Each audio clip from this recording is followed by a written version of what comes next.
మీరు చెప్పిన దాన్ని నిజం చేస్తున్నాను. ఎలా ఉంది? అసలేం జరుగుతుందమ్మా ఇక్కడ? ఎవరు వీళ్ళంతా? అరే ఆవిడెందుకు అడుగుతారు? నన్ను అడగండి, నేను చెప్తాను కదా. ది గ్రేట్ కానిస్టేబుల్ మంజు గారు నా పెళ్లి చెడగొట్టారు. నన్ను చాలా హర్ట్ చేశారు. తీసుకుంది తిరిగి ఇవ్వకపోతే ఏం బాగుంటుంది చెప్పండి. అందుకే మీరు పిలవకపోయినా వచ్చాను, పందిరి పడగొట్టాను. బ్యాలెన్స్ అయింది కదా. తిప్పు పెళ్లి చెడగొట్టింది అంటున్నాడు. కొంపదీసి అది వాళ్ళిద్దరి పెళ్ళైనా ఏమిటి? ఖచ్చితంగా వీళ్ళిద్దరి మధ్య ఏదో ఉంది. వీడు నాకు తెలిసి ఆ ఫోన్ ఇచ్చిన వాడే. వాళ్ళ మధ్య ఏం ఉన్నా సరే ఈ పెళ్లి మాత్రం జరిగి తీరాలి. ఇది నా కళ. ఏయ్, ఏంటి మీ గోల? మీరొచ్చి అడ్డుపడినంత మాత్రాన ఈ పెళ్లిని ఆపుతాననుకుంటున్నారా? ఇప్పుడు టెంట్తో ఆపాను. కాదు కూడదు అంటే అంతే. మంజు, ఏంటిదంతా? నాకేం తెలియదు అత్తయ్య. అయినా నేనేం చేసినా మంచిగా చేస్తాను. మన కుటుంబం కోసమే చేస్తాను. సత్య, ప్లీజ్ దయచేసి ఇక్కడ గొడవ ఏమీ చేయకండి. ఏమైనా ఉంటే తర్వాత చూసుకుందాం. ముందు ఇక్కడి నుంచి వెళ్ళిపోండి. వెళ్లకుండా ఇక్కడే ఉండడానికి నేనేమైనా ఇంటికి అల్లుండా? కానీ వన్ కండిషన్, ఈ నిశ్చితార్థాన్ని వెంటనే విరమించుకోవాలి. అది చెప్పడానికి నువ్వెవరో? సత్య, నా పేరు సత్య. నేనేదైనా అనుకుంటే అది జరిగి తీరాలి. కాదని నా మాటను ఎదిరిస్తే కాళ్ళు విరగ్గొడతా.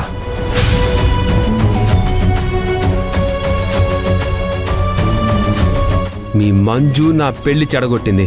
సో నేను తన నిశ్చితార్థం చెడగొడుతూనే ఉంటాను. ఎప్పటిదాకా? నా పెళ్ళి అయ్యేదాకా. పదండ్రా.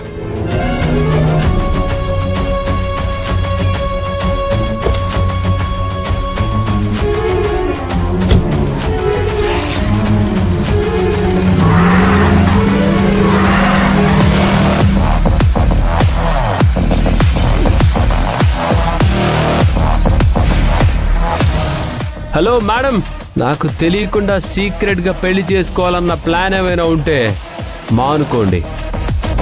ఎందుకంటే ఈ సత్య ఒక్కసారి చెప్తే 100 సార్లు చెప్పినట్టే.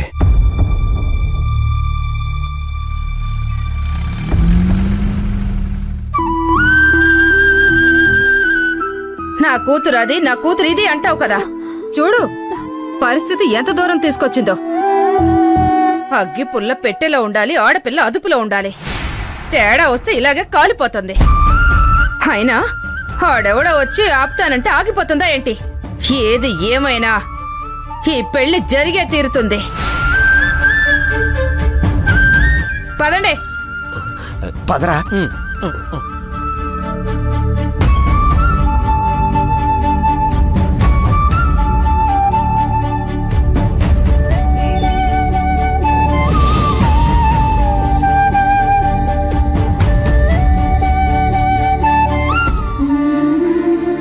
2 రోజుల్లో ఒక మంచి ముహూర్తం పెట్టిస్తాను. డీజేతో నిశ్చితార్థానికి రెడీ అయిపో. నేను తన నిశ్చితార్థం చెడగొడుతూనే ఉంటాను.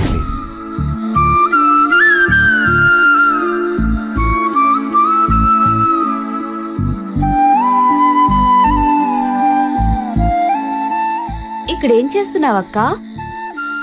ఏం లేదే, చల్లగాలికి కూర్చున్నా. ప్రశాంతత కోసమా?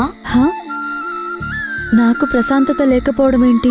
నేను హ్యాపీగానే ఉన్నాను. నాకు తెలుసక్క, నేను నీ చెల్లెల్ని. నా అక్కేంటో తన మనసేంటో నాకు తెలీదా? మా కోసం నీ మనసును చంపుకొని ఆ డీజే లాంటి వాడితో నువ్వు పెళ్లి కొప్పుకున్నావు. అది గొయ్యి అని తెలుసు కూడా అందులోనే పడతానని నిన్ను నువ్వే మోసం చేసుకుంటున్నావు. చూడు హాసిని, మన తలరాతలో ఏమి రాసిపెట్టుంటే అదే జరుగుతుందని అమ్మ చెప్తూ ఉంటుంది కదా. బహుశా నా రాతలో ఇలాగే ఉందేమో. దాన్ని ఎవ్వరూ మార్చలేరు. రాతలు మార్చగలిగే శక్తి మనకి లేదేమో, కనీసం మన జీవితం ఇలా ఉండాలి అని కలలు కనే స్వాతంత్రం కూడా మనకి లేదా? నీకు మనసుంటుంది కదా, ఇలాంటి వాడు నా జీవితంలోకి రావాలి, ఇలాంటి వాడితో నా జీవితం పంచుకోవాలి అని నీకు మాత్రం ఉండదా? ఎందుకుండదు, ఉంటుంది కదా. అక్క, అవునా? అయితే చెప్పు చెప్పు, నీ కలల రాకుమారుడు ఎలా ఉండాలనుకుంటున్నావు? Please please చెప్పక్కా. నువ్వన్నట్టు నేను కోరుకున్నవాడు రాజకుమారుడు కానవసరం లేదు. మహారాజు లాంటి మనసుంటే చాలు. రాజ్యాన్ని ప్రజల్ని పాలించాల్సిన అవసరం లేదు. నా ఇంటిని తన ఇంటిగా, నా కుటుంబాన్ని తన కుటుంబంగా భావిస్తే చాలు. వజ్ర వైఢూర్యాలు, నగా నట్రలు తీసుకురాకపోయినా పర్వాలేదు. ప్రేమ ఆప్యాయతలు పంచితే చాలు. నాతో పాటు మనమ్మని జాగ్రత్తగా చూసుకోవాలి. నా చిట్టి చెల్లి అల్లరిని కూడా ఓపిగ్గా భరించాలి. పో అక్కా. హాసిని, కష్టం వచ్చినప్పుడు ఆసరా అవ్వాలి. కన్నీరు రాకుండా కాపలా కావాలి.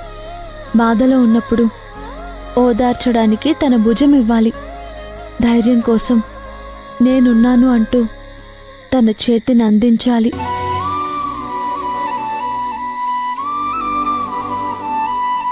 నువ్విలా చెప్తూ ఉంటే చాలా బాగుందక్కా. ఇదంతా నిజమైతే ఎంత బాగుండు. ఇవన్నీ కలలు కనడానికే బావుంటాయి. నిజ జీవితంలో జరగాలంటే యుద్ధాలే జరగాలి. సరే, ఇప్పటికే ఆలస్యమైంది, వెళ్ళి పడుకో. రేపు నిశ్చితార్థానికి చేయాల్సిన పనులు చాలా ఉన్నాయి. నువ్వు మాత్రం మారవక్కా.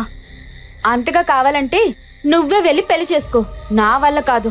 కావాలంటే నిశ్చితార్థం ఆపే పనుంటే చెప్పు, తప్పకుండా చేస్తాను. హాసిని, హాసిని,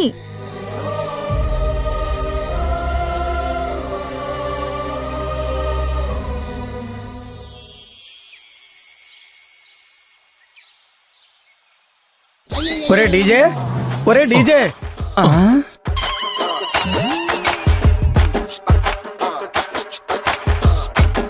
ఒరే డీజే,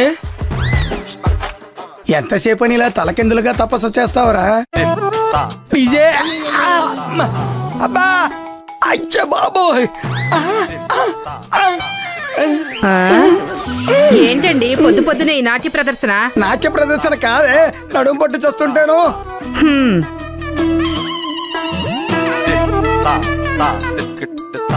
ఈడేంటి ఇలా ఉన్నాడు? మార్కెట్ లోకి కొత్త ఆసనం వచ్చిందంట, కుర్రోడు ట్రై చేస్తున్నాడు.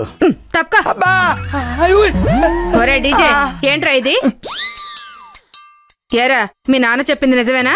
నీకు చెప్పినా అర్థం కాదు గానీ విషయం ఏంటో చెప్పు మమ్మీ. ఇదిగో ఈ మంజు ఫోన్ నీ దగ్గర ఉంచు. అమ్మా, నాకు ఆ మంజు వద్దు, తన ఫోను వద్దు.